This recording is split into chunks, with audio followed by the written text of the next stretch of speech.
Okay, listener name, ready for a deep dive. This one hits close to home for everyone, I think. We're talking about gambling. Oh, yeah, it's everywhere. You might think, nah, not me. I don't live at the casino.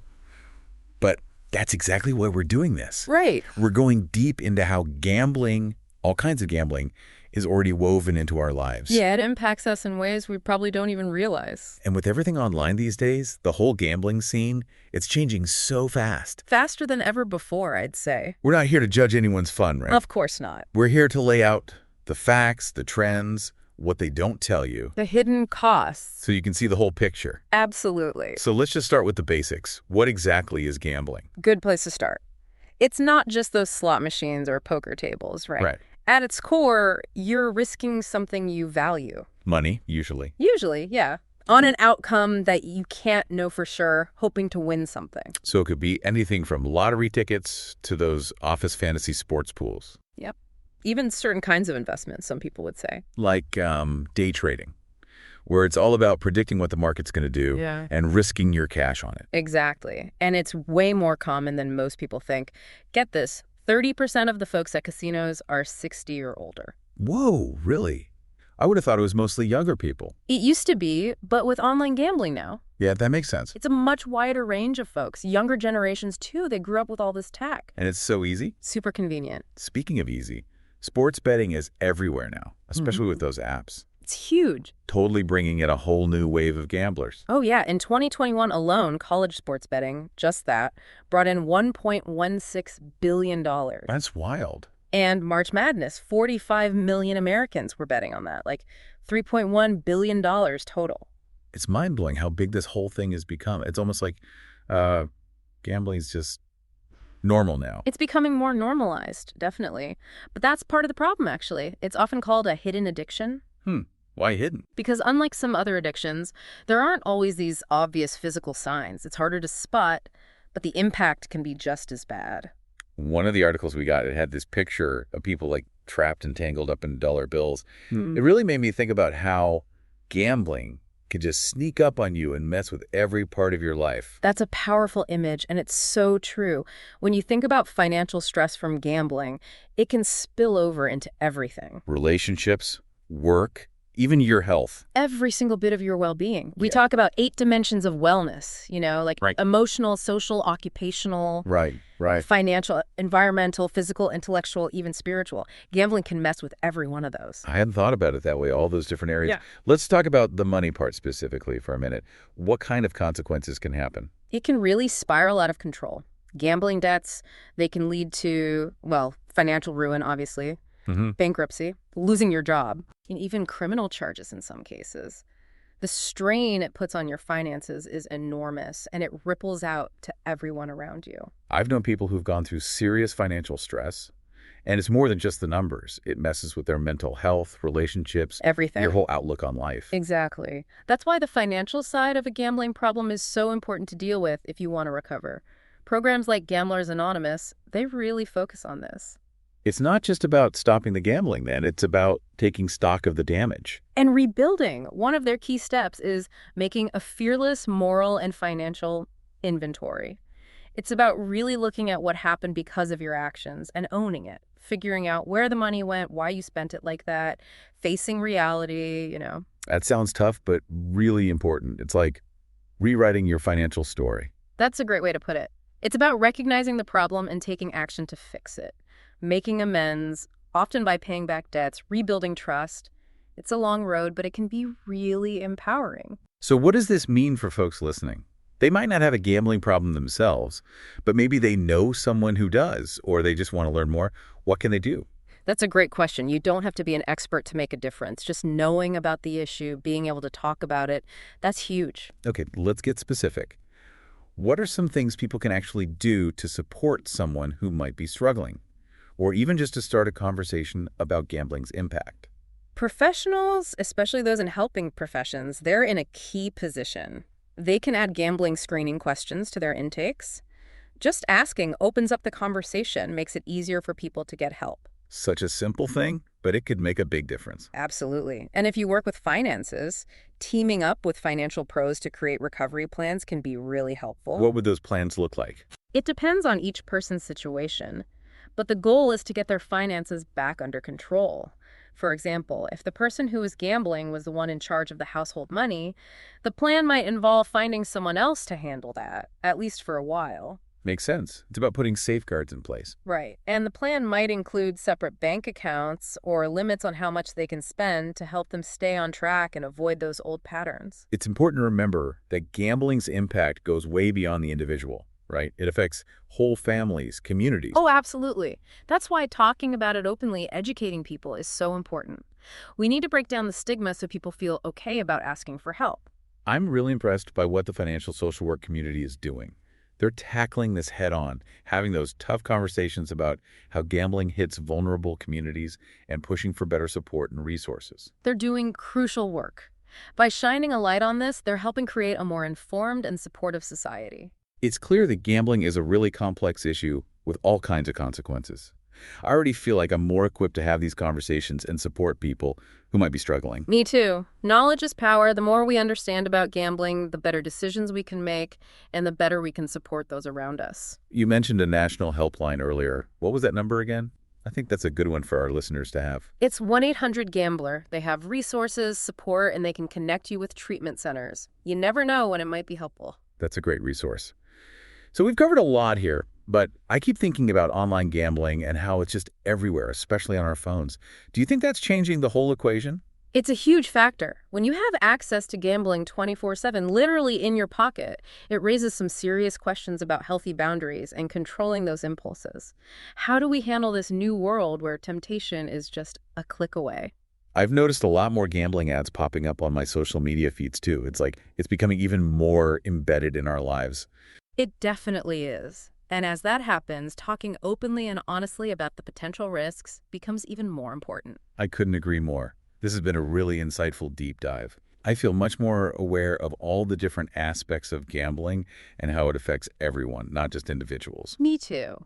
And remember, while we've been talking about the downsides, for some people, gambling can be a fun activity if it's done responsibly, but knowing the risks is crucial. Absolutely. So, listener name, here's something to think about as you learn more about this. How do we balance personal freedom with protecting people and communities from the harms of gambling? It's a tough question with no easy answers. It really is, but it's a conversation worth having as we navigate this changing world. We've covered a lot of ground in this deep dive. We'll be back soon to answer some of your specific questions about this topic. Welcome back, listener name. We're diving into some of the great questions you send in about the source material. Yeah, these are thought-provoking. Let's see what we can unpack here. Okay, first up, someone asked about that famous slogan, "What happens in Vegas stays in Vegas." They want to know, how does that work as marketing versus the reality of how gambling can actually affect people? It's a brilliant marketing line, no doubt. It creates this image of escape, no worries, you can do things you wouldn't normally do. Like a judgment-free zone. Exactly, an alternate reality almost. And that's really appealing to folks who just want to get away from it all. The problem is, what happens in Vegas, or anywhere else for that matter, it doesn't always stay there. The fallout from too much gambling, whether it's money problems, emotional stuff, social issues. It follows you home. It sure does. It has a real impact, and it can last. It's like trying to keep part of your life totally separate when it's just not possible. Right, it spills over. The slogan makes it seem like actions don't have consequences, which is dangerous. It can stop people from getting help or even admitting there's a problem. It minimizes the whole thing, like it's all contained. Right. That's why it's so important to look past the flashy marketing and understand the real risks of gambling. It can be fun for some people, but you got to approach it carefully, knowing the downsides. Okay, the next question is about treatment. With online gambling so accessible now, how does treatment even work? It seems like it'd be so much harder to avoid it when it's just a click away. That's a huge factor now, definitely makes treatment more complex. But there are still effective approaches that can help people overcome addiction. What are some of those? How does it work? One of the most common and successful therapies is CBT, cognitive behavioral therapy. CBT, I've heard of that. Yeah. What's the idea behind it? It focuses on figuring out and changing the negative thoughts and behaviors that lead to gambling. So, for example, someone might think they're on a lucky streak, or they can actually control the game. CBT helps them challenge those thoughts, which aren't really rational, and replace them with healthier ways of coping. So you're basically rewiring how you think about gambling and learning ways to resist the urges. Exactly. It gives people the tools to manage stress, deal with cravings, and make smarter decisions overall. That makes sense. What about support groups? Do those play a role in treatment too? Oh, definitely. Groups like Gamblers Anonymous are so important. They give people a safe space to connect with others who really get it. Right. They share their experiences, give practical advice. It's a real sense of community. We talked about Gamblers Anonymous earlier. Can you remind us what's unique about how they approach it? A big part of it is admitting the harm you've caused and taking responsibility. They encourage what they call a fearless moral and financial inventory. You have to face the consequences head on and commit to making things right. It's a huge step in recovery, isn't it? Owning your actions and starting to rebuild that trust. Absolutely. Being honest about the damage, financial and emotional, and actually taking steps to fix it. Another important part is finding a sponsor, someone who's been through recovery themselves and can offer guidance. Having that one-on-one support can make all the difference, especially when things get tough. It really can. And you're right, online gambling being so easy to get to makes resisting temptation way harder. But there's a flip side to all this technology. Oh, yeah. There are online support groups and resources now, too, so it can be a lifeline for people who might be struggling. So it's like technology created this problem, but it also might be part of the solution. Exactly. And it's important to remember that recovery is possible. It takes work, it takes time, a commitment to change, but with the right support, people can overcome gambling addiction and get their lives back. It's a powerful message of hope. We need to hear more of that. The next question is about the financial social work certification we mentioned. A listener wants to know more about the pay what you can option they have. That's so great to hear. It shows that they recognize that not everyone can afford these programs, and they're trying to make this training accessible. It's a really impactful move, especially these days. I think so too. As I understand it, the certification teaches people how to improve their own financial well-being and how to help others do the same. So it's a win-win. You're helping yourself and you're able to pay it forward and help your community too. Exactly. And by offering the pay what you can option, they're opening it up to so many more people. It's a game changer, really. Yeah. It removes that financial barrier so people can gain these valuable skills. Absolutely. It goes right along with the whole idea of financial social work, which is all about making sure everyone has financial well-being and the power to make good choices. Okay, next up, someone asked about responsible gambling. Is there a way to enjoy gambling without falling into that addiction trap? Lots of people wonder about that. And the answer is yes, it is possible to gamble responsibly. But it takes being mindful and really understanding the risks. So it's not something to take lightly. You need to go into it with a plan, some ground rules. Exactly.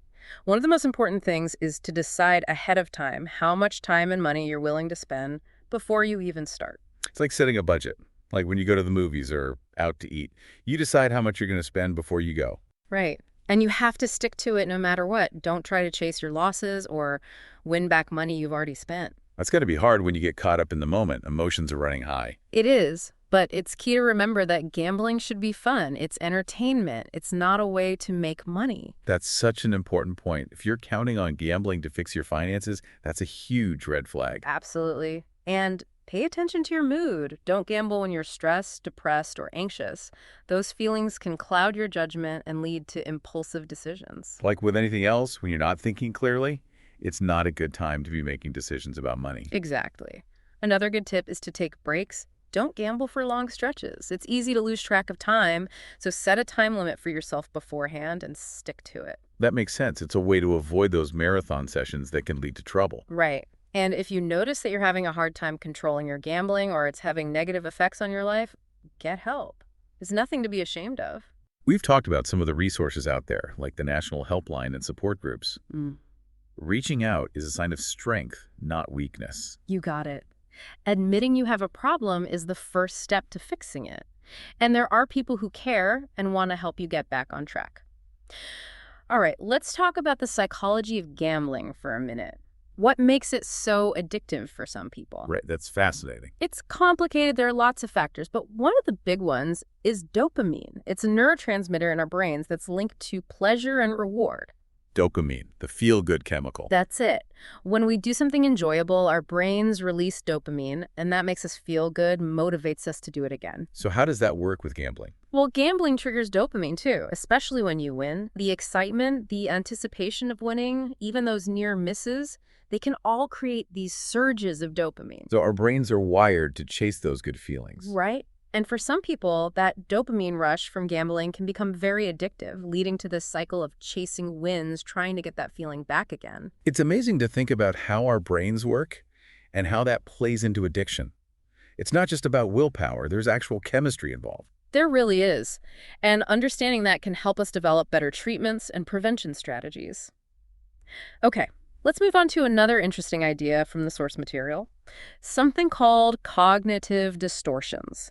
How do those play into problem gambling? Cognitive distortions, what are those? They're basically ways of thinking that are not rational or realistic, and they can contribute to addiction. With gambling, these distortions can make people think their chances of winning are way higher than they really are, they downplay the risks, and they make bad decisions. It's like seeing the world through a warped lens. Exactly. One common distortion is called the gambler's fallacy. That's the belief that past outcomes influence future ones, even when it's totally random. So like if you flip a coin and get heads 5 times in a row, you think tails is more likely to come up next, even though the odds are still 50-50. Exactly. It's faulty logic. Another common one is illusion of control. That's where people think they can actually influence something that's totally random. Like blowing on the dice before you roll, or wearing your lucky shirt. That's it. Those rituals might make you feel like you have some control, but the outcome is still chance. It's funny how our brains try to find patterns and order, even in random situations. It's a natural human tendency. But these cognitive distortions can be really powerful in driving addiction. When we understand these thought patterns, we can start to challenge them and make better choices. So it's about recognizing those distortions and figuring out ways to combat them. That's right. CBT, which we talked about earlier, is really helpful for this. It helps people identify those irrational thoughts, challenge them, and replace them with more realistic ones. Like reframing how you think about things, getting a more balanced perspective. Exactly.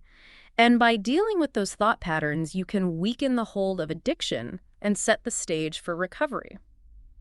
Hey, let's talk about another crucial area, the impact gambling can have on families and relationships. It's a big one, isn't it? It really is. It often gets overlooked, but the consequences can be devastating. When someone's dealing with a gambling problem, it affects everyone around them, especially their loved ones. It's like a ripple effect. Exactly. It creates tension and strain within the whole family. Family members often feel angry, betrayed, scared, helpless. They're a roller coaster of emotions. They might feel like they're walking on eggshells, constantly worried about what's going to happen next, whether it's a financial crisis or an emotional outburst. It's so stressful for everyone. It really is, and it can damage relationships, break trust, even lead to financial ruin for the whole family. One of the articles said that financial problems are one of the top reasons for stress and conflict in relationships. It's true. Gambling debts can put a huge strain on finances, leading to arguments, resentment, even separation or divorce. It's like a constant weight on the relationship, eroding the foundation. And the emotional toll can be just as bad. Family members feel neglected, lied to, betrayed by the gambling. It's so sad to think about the impact this can have on kids, especially. It's heartbreaking. Kids whose parents have gambling problems are more likely to have emotional and behavioral problems themselves. They see the arguments, the financial instability. They might even be neglected or abused. They're the silent victims in all of this. They often are. That's why it's crucial to support families affected by gambling.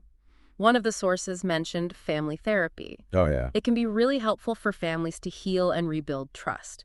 It gives them a safe space to talk openly, work through their feelings, and learn healthier ways to cope. So you're addressing the impact on the whole family, not just the individual. Exactly. It helps everyone understand addiction, learn how to set boundaries, and support their loved one through recovery. It sounds like a valuable resource for families going through this. It is. There are also support groups specifically for family members, like G.A.M.M.E, where they can connect with others who've been there. It's great to know there's help for everyone affected, not just the person with the addiction. It's important to remember that no one has to go through this alone. This conversation has been really eye-opening, showing how complex gambling is and how it touches so many lives. I agree. We've covered a lot, but I'm sure folks still have questions about some of the specifics and the sources. I bet they do. We'll come back soon to address those and dive a little deeper. Welcome back to the Deep Dive Listener Name. We're in the home stretch now, ready to tackle those specific questions you had about the sources. Let's do it. Fire away. Okay, this first one is about that financial social work certification, the one mentioned in one of the articles. Someone wants to know more about that pay what you can option they have. That's a great program. It really shows they're committed to making financial education available to everybody, no matter their situation. It seems like such a powerful idea, especially these days when so many folks are struggling financially. I agree. The way I understand it, the certification teaches people how to improve their own financial well-being, and then they can turn around and help others do the same. So it's a win-win. You learn to help yourself, and then you can use those skills to make a difference in your community. Exactly. And that pay what you can option, it just opens the door for so many more people to participate. It's huge. It removes that financial barrier so people can gain those skills and knowledge. It aligns perfectly with the values of financial social work, which is all about making sure everyone has a chance at financial well-being and the power to make good choices for themselves. Speaking of making good choices, someone else asked about the idea of financial enabling, which came up in one of the sources. They're wondering how to recognize it and what to do if they think someone might be enabling a gambler. That's such an important question. A lot of times, financial enabling happens without people even realizing it. They're trying to help, out of love and concern, but it can actually make the addiction worse. It's like their heart's in the right place, but they're accidentally making things worse instead of better. Exactly.